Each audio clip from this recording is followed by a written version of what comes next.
Hi guys, I'm going to do a video here on a hand history of a 6 Max Hyperturbo $7. Just going to go through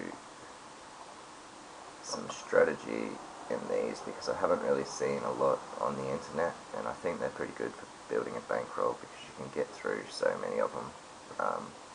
They play really quickly. There's a lot of bad players. I think there's room for a lot of edge in them, and I'm just going to show you how nice basic. You don't have to play too crazy in these. You can still play pretty solid, pretty tight, especially in the early rounds, and then really take your shove spots and abuse people later on in the games. And I think they're really good practice for ICM too. So we'll get on with it.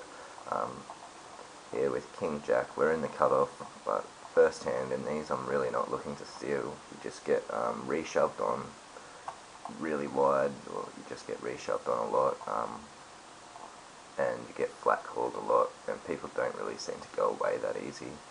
You haven't got very many chips to start off with, so you don't really want to be raising and c-betting and not really taking down that many pots, because you're just losing too big a chunk of your stack. So I think stack preservation in the first couple of levels is more important, and play your good hands really aggressively. A lot of the time I actually like to just shove because people will call so wide in these, especially if there's any action in front of me. If I have, like, if it's from early position, then I'll go probably nines and ace queen plus, and I'll just shove over the top, and you'll just get called so wide. People call really widely. You can actually shove wider plus EV, I think, with how ridiculous people call. So here I just lay down the King Jack off because it's not really what I'm looking to get in. King Queen suited here.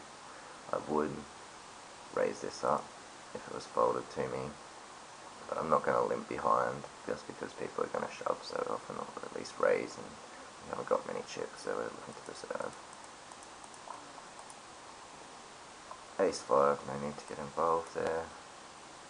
Under the gun. King 9 suited here.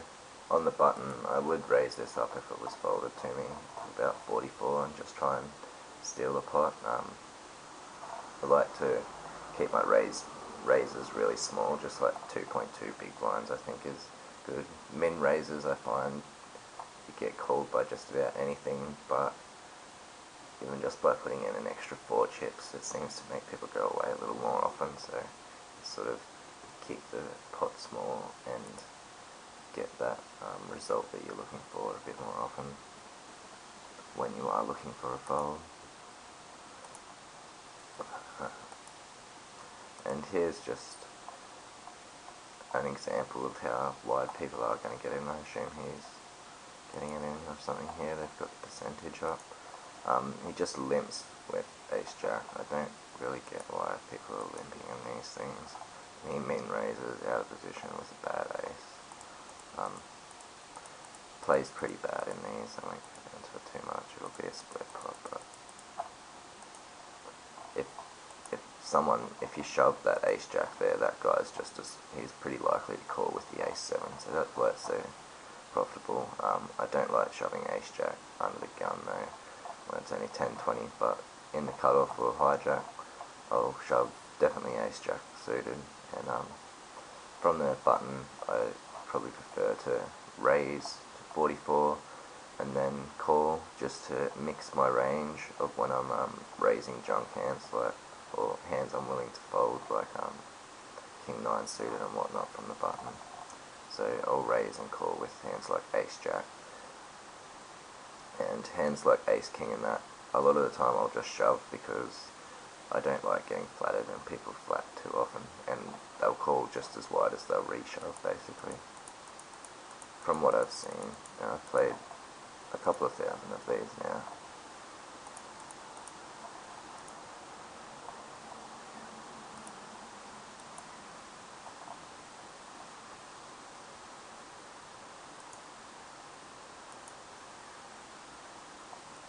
11 big blinds here. I could go for the min raise to try and induce some action, try and induce someone to shove over the top of me, but there's already 80 in the pot, which is almost 20% of our stack, and people are going to flat call too often. I'm going to have to play the hand out of position, or even in position. You've just got too much of your stack in there. When you miss the board, it's really hard to play the hand, so I'd rather just get it in right now. I'm going to get called wide enough. Unfortunately this time we just take it down. No need to do anything silly there. 8-6 suited, if this was folded to me, I'd definitely be shoving on the 9.5 big blind stack.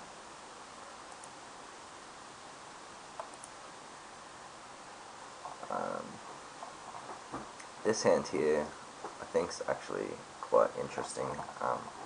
It's a fold as it is, but this is a good spot to show. If I was on a stack of around 270 chips here, maybe 300, around 300 to 270, I'd really like to take this shove here from under the gun. Or even if I was there, I would take the shove as well, because it's likely to be my last spot that I get with a hand that has any sort of equity. So the reason I'm shoving here with 270 chips is we still have some decent fold equity. If we have a hand with any showdown equity at all, anything suited or like 3 gaps, 2 gaps, we really want to be getting it in here, because we don't mind. If we do get called, then a lot of the time we're going to be like 45-40% anyway, which isn't bad if our stack was hypothetically 270 chips here. 45% chance at a double up wouldn't be a bad thing at all.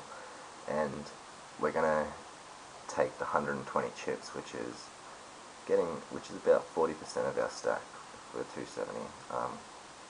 So it's a massive boost to our stack when we do get through, which we will quite often because we look quite tight from under the gun. And you have to sort of look ahead a bit, look to the future a little, kind of like chess, try and plan ahead. If we're 270 chips and we fold here, we take the big blind and we're down to 210 plus ante, so a little less. Someone shoves on us, we can't call if we've got jump. Then we're in the small blind, we're down to 180, probably 170, or a little less even by the time we've put in our antes, 160 chips. In the small blind, if someone shoves and takes our spot, by now we've basically ran completely out of fold equity. Antes are starting to really do damage to us, so by here we're going to be forced to make probably a much more minus EV decision than what we can make here by shoving our 10-5 or 9-3 suited, whatever hand it is that we have here, and shove is probably going to be a lot more plus EV on average. Even though it is minus EV, it'll be less minus EV, should I say, than what's going to happen in the next couple of hands when we're forced to make a really bad call, or we've just completely lost our fold equity. Things are only going to get worse from there. So I think taking this is a really good spot to show when you should take a slightly minus EV decision to save yourself from being forced to make a much more minus EV decision in the near future. With the stacks as they are, it's just a fold. I hope I explained that clearly enough and you guys get what I was trying to say there. Fives, blind versus blind, would definitely be calling a shove. He just limps here, which is, I don't really get that. He should be shoving pretty close to any, well, he should be shoving any 2 there on me. We're just going to shove. He folds. We pick up a decent pot. Sorry, wrong button. 10-4 suited here, folded to us, definitely going to get it in against 10 big blinds. We're only 9 big blinds, 8.5, so 10-4 suited, definitely good enough. My default in these Hyperturbos isn't to shove any two cards blind versus blind with less than 10. People will call reasonably wide in these, so rather than just take all of your really obvious shove spots, I think it's good to mix it up a little bit by laying down your really junky hands. Player dependent, of course. There's definitely players that you can still be shoving 100% on. Tootin' Time is quite a weak and passive player. But just in general, like here, if I had 8-3 or something really junky, I don't mind laying down at all. With 5 players, I'm a little more likely to shove any two, but once it gets down to 3 or 4, there's definitely spots where I'll be shoving, lying down my really junky hands. And just on reads, I haven't said anything.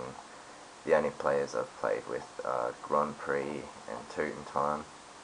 Neither of them I've played with a hell of a lot, but Tootin' Time is a very passive, weak player. He's sort of tight passive, pretty easy to run over. And Grand Prix, I've actually, with 6 people, I've got 1,300 hands on. I'm not sure where they've all come from, because I haven't really noticed him a lot in these Super Turbos, so I don't know if I've got some hands on him from 45 mans or what, but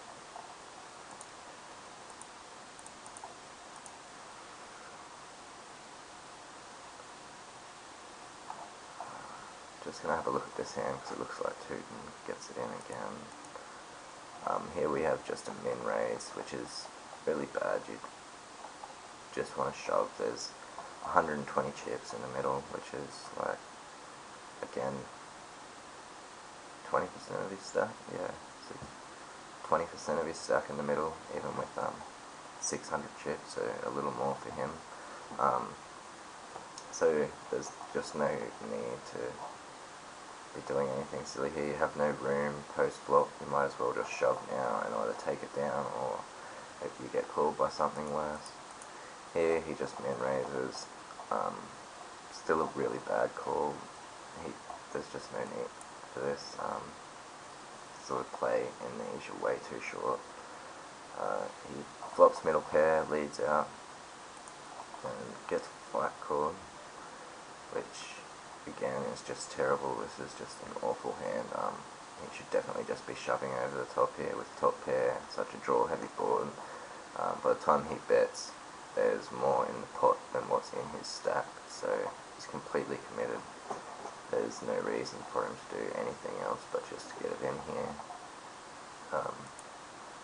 Turn comes at 3, doesn't complete any draws or anything.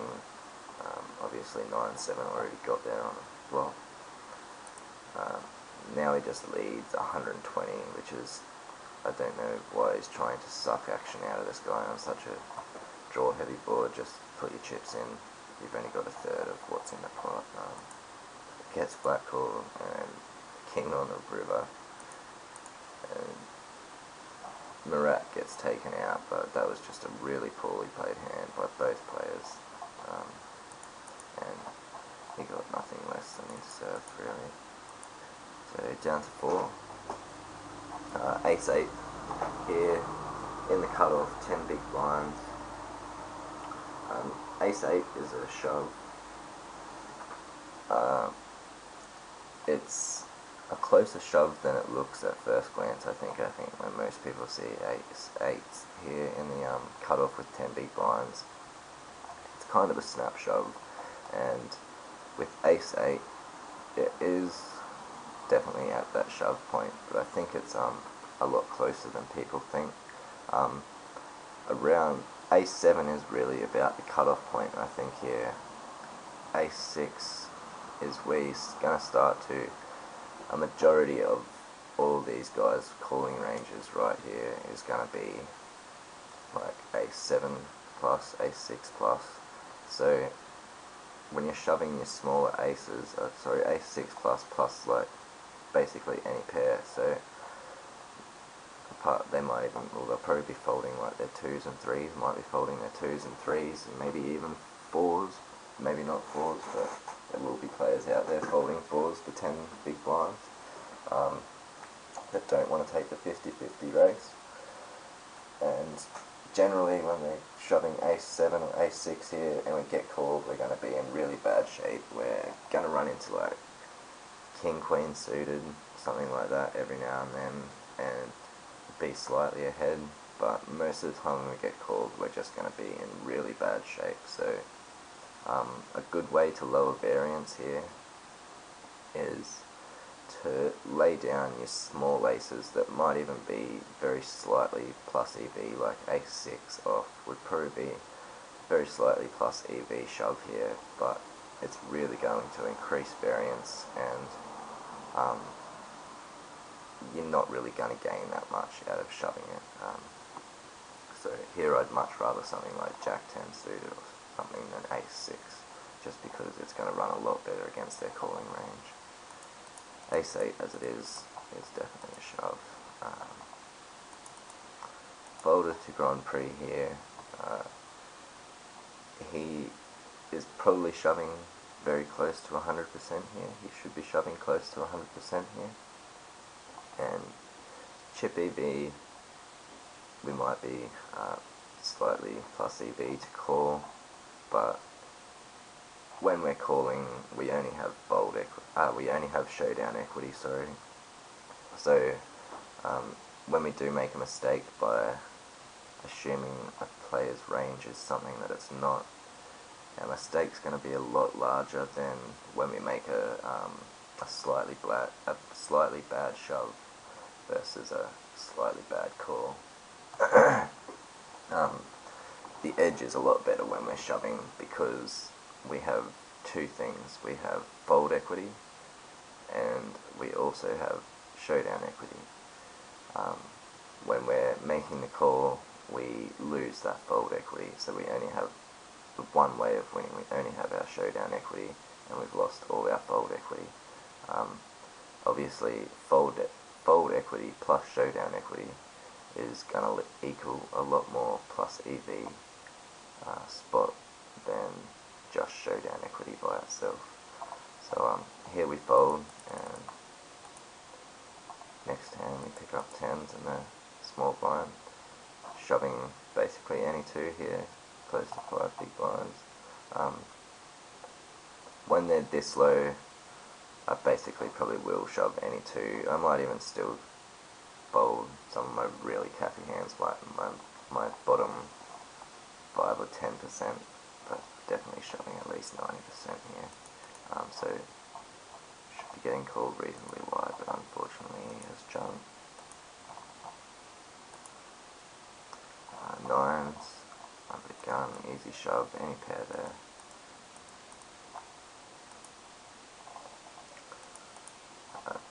This time, ace-4, even against a random opponent, you have to assume when they're less than 10 big blinds, BBB, that they're going to be shoving wide enough that calling ace-4 suit is going to be very plus EV.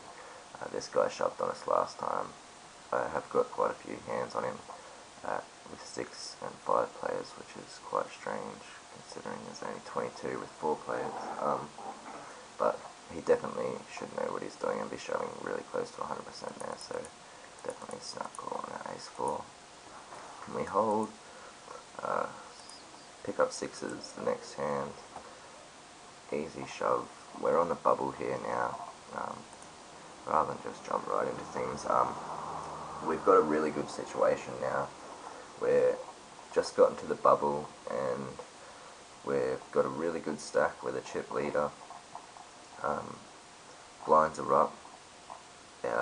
The second person in chips only has about 12 big blinds, so we can really be aggressive here, and where people are sitting is pretty good as well. I'd rather have them in this spot with the small stack directly to my left and the bigger stack 2 positions over, because when I shove into the bigger stack, this guy's going to really tighten up, hoping that he's going to call, which he isn't very often.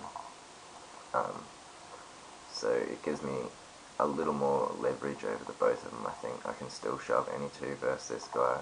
I could be shoving any 2 versus this guy if he was seated here, but then when this guy's in the big blind, I wouldn't be able to shove from the button as much, because when he folds, if he were here, the short stack's going to call a lot wider, just knowing that that guy's already out of the hands. But as it is, he's going to fold here a lot. He's still going to fold almost, well, probably more than he will blind versus blind, so he's going to fold a lot tighter than he would if he were here. And this guy's going to call pretty wide, but still reasonably tight when he's in the big blind.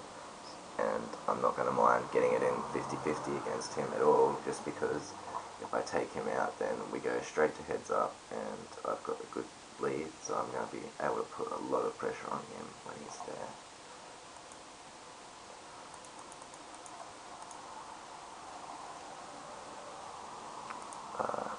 Here, I've been through this hand history. Here is where I make a really big mistake. I played quite a few tables at a time. I 8-table these, 8 to 10 table, and here I've missed a really big spot. We've got 1.8 to 1 pot odds, and we need to be 36% here versus his range, which with 10-8 suited, we're definitely going to be ahead of that 36% of his range mark. So I fold here, which is definitely a mistake. I missed a spot there. I don't know if I just didn't add up the odds properly, or if I had a lot going on and I folded this without looking at the spot properly, which I do sometimes do when I've got a lot of tables. It is one of the bad things about multi-tabling, is sometimes when you're in a rush you don't quite take into consideration the spot, you only take into consideration the cards and the action ahead, not quite looking deep enough into the hand. So here I've missed a spot, and we'll see that there's kind of a butterfly effect from it. Shoving any 2 here. We're on the bubble. These guys aren't going to be calling too wide. They're actually pretty even now, so going to be shoving really wide and really trying to use my stack to build some more chips here. King 2 off. I don't mind shoving. This you could definitely shove here, just for the same reasons as before. This guy can't call too wide. He's going to be pretty tight because he'll be hoping he's going to call. But I have been shoving heaps, and I'm looking quite crazy. I don't want to get too overboard. I do want to show them that I can fold as well, just so that I can keep a little bit of respect and keep on shoving. But definitely could shove here really, really wide.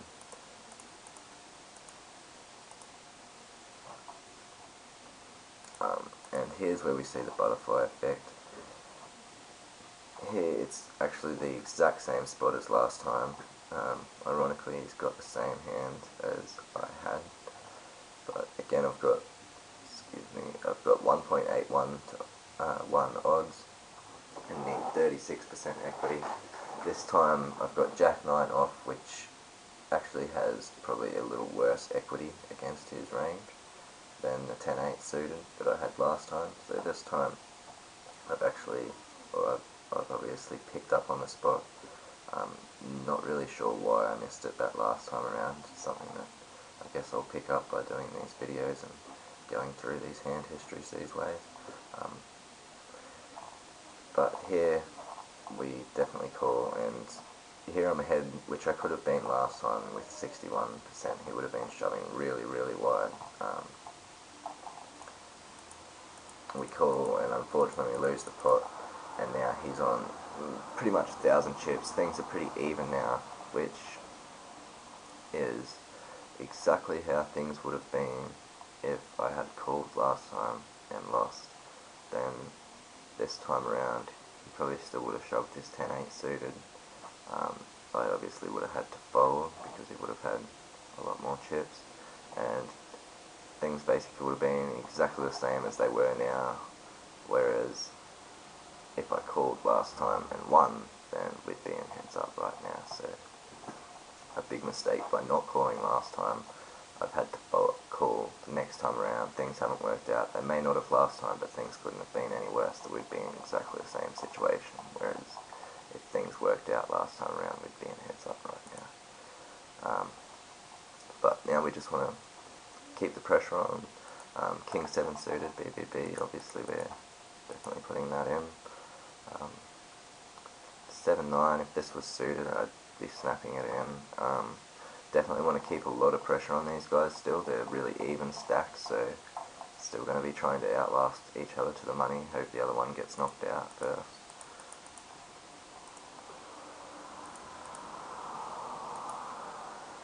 10-8 off, we can't call. 9-7 suited, blind versus blind. I'd be shoving any two here just because these guys are so even. Here's where I really want to be starting to put some pressure on. I do look quite aggressive, so I don't want to get too out of hand because these guys will spike call me with something, or they will call me with a decent portion of their range just because they know I'm getting so wide, but they do need a half decent hand because of ICM reasons.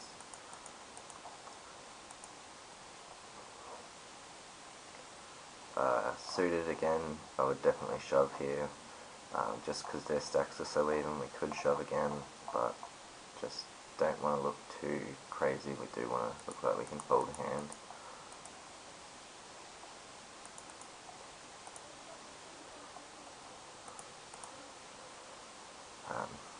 He's getting close to us here, and a lot of people will really slow down once they're covered by this other stack. You can still put a lot of pressure on this guy. If he calls, he's almost out of the tournament, and by starting to really tighten up once this guy has you covered, you'll find that you're not going to get too many spots, and your stack will drop very quickly in these super turbos, so you really need to take your spots and not let the pressure off just because someone has you covered, especially when you're very close to them and there's another low stack. You need to keep the pressure on.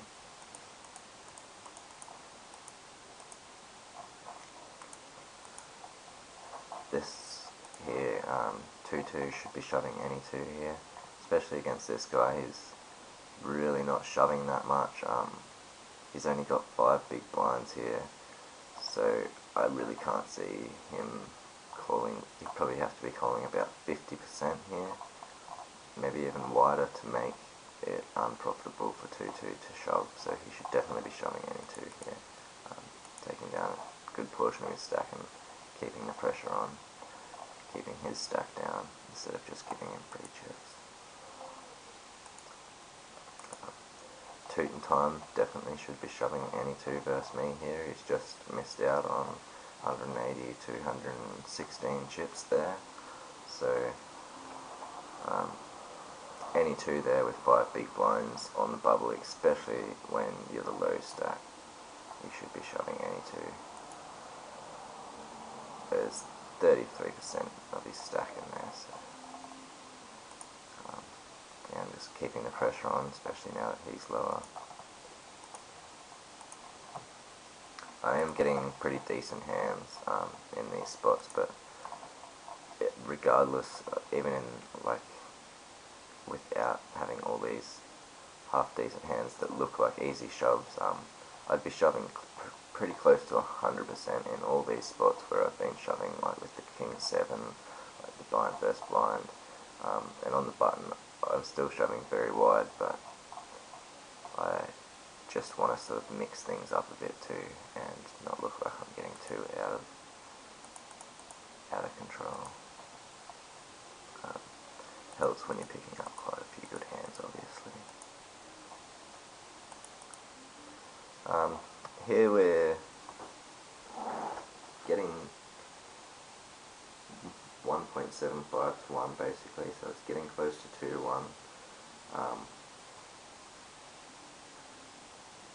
We only need 36% equity again, so even with Jack 4 off, he should be shoving really close to 100%, but I don't think he is. He's showing that he's pretty much willing to fold his way down to nothing if he doesn't pick up a hand. So my Jack 4 is probably going to be 36% against his range, that's for sure. But here I don't mind keeping the bubble alive just because I'm making so much money off shoving on these guys and being the aggressor while their stacks are low and they're sort of competing for second place or competing to get into the cash. I can just make so much money off keeping the bubble alive and keeping the pressure on both stacks. So I elect to fold more as a play to keep the bubble alive, with these guys going to be even again in stacks and me going to be able to put a lot of pressure on again, especially with this guy being so weak. I know he's not taking this spot from me very often, so I'm getting to shove blind versus blind almost every time, and I know that they're both calling way too tight, so I'm going to be able to really run over these guys if things go right. Unfortunately, I run into a hand here, but Jack 8 off is definitely going, and I would definitely be shoving any 2. The reason I folded there was so that I could shove any 2 here and then really put the foot down. Especially now that the blinds are up and these guys are both below 5 big blinds, I really want to just be putting the foot down. Unfortunately, run straight into a hand. He flops a massive draw, and we somehow manage to fade. So go to heads up with a little luck. Tootin' time, 4 big blinds here. With the way he's been playing, I'm just going to be shoving 100% probably. When he's this low, and now that we've got to heads up, I might fold like 7-3, 7-2 off, stuff like that, just because now that he's got to the cash, he might go, I'll call, and just call me with anything. But I'll be shoving really close to 100%, and I do know that he's really passive and weak, so I'll just be trying to basically run over him. I'll be shoving quite a bit wider than Nash unexploitable heads up chart would say to. In these Hyperturbos, once you get to heads up, I think the Nash charts are really good for, I think they're pretty close to optimal against the random opponent. Yeah, especially if you know how to adjust. With most opponents, I'll shove just slightly wider than Nash and call pretty close to on the button, and then adjust from there. So with a player like this who I know is passive and weak, I'll generally call, when he's this short, I'll call pretty wide anyway, but I'll call a little bit tighter than Nash tells me to when I know that they're a tight player, or quite a bit tighter sometimes, because that's what's required. And against the tighter player, I'll definitely shove quite a lot wider than Nash. Some players will be shoving 100%. I'll never shove any tighter than Nash tells me to. Always be shoving at least that, and generally a bit wider. Against the regs that I know are pretty close, and that their ranges are pretty close to Nash, then I'll use Nash also, because that's the closest I can get to optimal. And against the weaker and unknowns, I'll just try to adjust from there. Definitely putting in 100% here. Unfortunately, run straight into a hand and he doubles up and picks up something straight away. 8 big blinds, and he folds the first hand is always a good sign that you're against quite a tight player that's probably not going to be shoving as much as he should be heads up, and that you're going to have a decent chance of being able to run over him. 8 big blinds. Nash is 10-4 I think here, suited, and with this guy I'm definitely shoving quite a bit wider, so 10-2 suited, I'm happy to get it in with 8 big blinds. We've got 255 chips in the middle, so there's a quarter of his stack in the middle almost. If we take this down, we only have to get away with it. If he folds to us and we can get away with a few shoves, then it basically doesn't matter. When he doubles up, he's only going to get back to what he is now, so we don't have to get away with too many. We really want to just keep the pressure on, and the heads up now against an opponent like this. Unfortunately, in the 2 hands we have shoved. He's had a good decent hand and both easy calls, but we've run pretty good in this one, and we river the 2 and take it down. Hope you guys enjoyed the video. I know there's not very much out there on these Hyperturbos strategy wise, so yeah, I hope there's a few people out there wanting to see some strategy on there. Feel free to leave any comments, and I'll see you next time.